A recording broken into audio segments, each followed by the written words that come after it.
Okay, we're ready for one more video.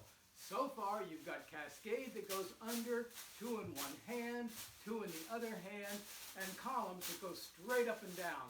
But now it's time to learn the reverse cascade.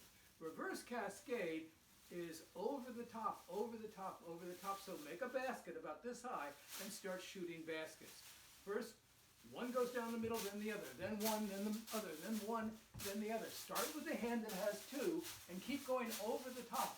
Now, if you want to practice this, just pretend you're holding onto the other end of a double Dutch jump rope and go over, over, over, over. Open your palms up, over, over, wax on, wax off, wax on, wax off, wax on, wax off. That's all you have to do. If you can do the wax on, wax off move, you'll be able to do this. So let's try it again. Start with the hand that has two. The one on the fingertips is the first one you're going to throw. That's the second one in your other hand. Start shooting baskets. Here's your basket. Shoot a basket, shoot another, shoot a basket, shoot another. Keep going over the top. You can do it.